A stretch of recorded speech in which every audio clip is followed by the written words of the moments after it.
Ako po si Jaire Andrade, tatatem yung law from Lingayen, Pangasinan.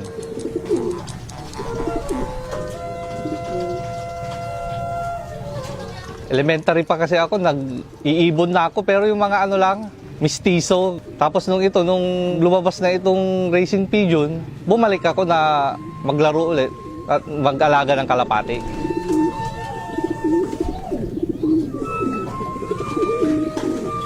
Mga ibon ko kasi, halos yung mga taga rito alam nila na kay Sir Jose Torres ako kumuha ng ibon. Kasama ko si Mark D. Guzman doon, tsaka si Sir Jake. Kami yung unang pumunta siguro doon na taga rito. At tsaka yun, pinarami ko na lang ng pinarami.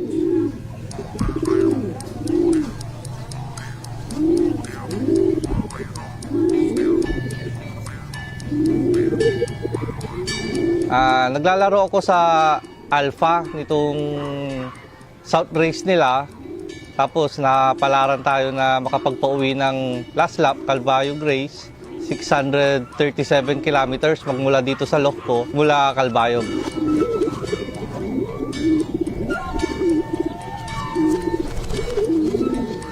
Kasi nung umuwi yung ibon ko nung Masbate, last race namin yun, medyo tinawag na massacre race kasi yun eh. Ngayon, nung umuwi yung ibon ko, sa patuka lang ako gumagamit ng Queen Mary.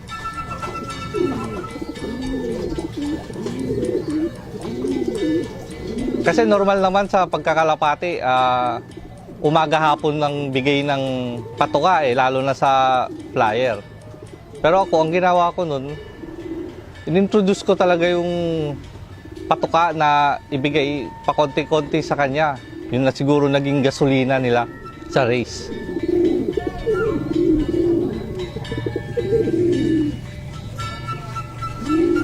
Pag nagpapatuka ako ng ibon, isa-isa talaga. Ililipat ko muna yung iba sa kabilang section, papakainin ko na lang sila doon. Tag-isa sila kumakain para bantay talaga. Tapos nakakain talaga nila yung dapat nilang makain. Nung una, nag 50-50 muna ako eh. Tapos nung binigay ko 100% na. Simula nun, yun na ginagamit ko talaga sa mga ibon ko.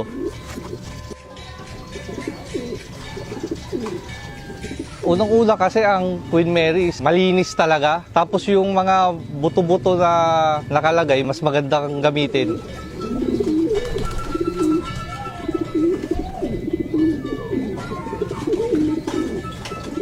Almost natural yung ginagamit ko. Pero may mga ginagamit na electrolytes, panunaw lang sa ibon, gano'n. Pinaka-importante doon yung victory.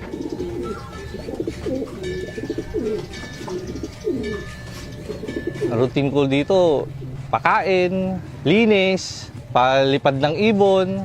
Paggabi, dapat i-check mo muna yung ibon kung okay sila bago matulog. Magulang nito is galing kay Paul Brothers ng Joker line niya. Tapos, yung hen naman, galing kay Mark D. Guzman. Ito yung nabili namin na Jose Torres. Small body siya eh. Sobra siyang maliit. Tawag nga sa kanya native eh. First lap niya is okay yung lipad niya. Mas bati is na-massacre kasi kami doon eh. Dalawa lang yung clock, tapos siya na-cut off siya. Tapos ni-recover ko na lang, tapos nilaban siya ng Calvayo glass lap. Sa recovery naman niya, pinakita naman niya na kakayanin niya yung last lap. Kasi hindi naman natin to ilalagay kung hindi niya kaya eh. Kung hindi siya 100% na recover.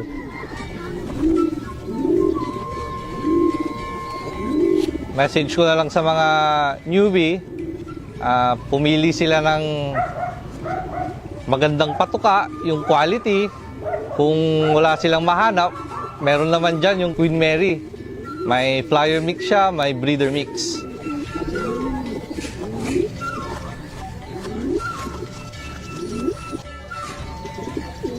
Nagpapasalamat ako sa Panginoon, sa family ko, sa Alpha, sa mga kaibigan ko dito sa Pangasinan na tumutulong, nagbibigay gabay. Papasalamat din ako doon sa Lokman ko na basta kung ano yung sabihin ko, nandyan siya lagi na nakagabay sa mga alaga ko.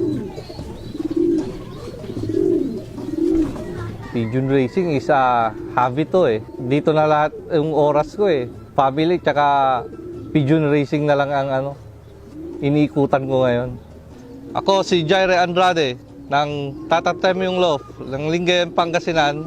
Alpha South Race 6 overall champion. Calbayog 637 kilometers clocker.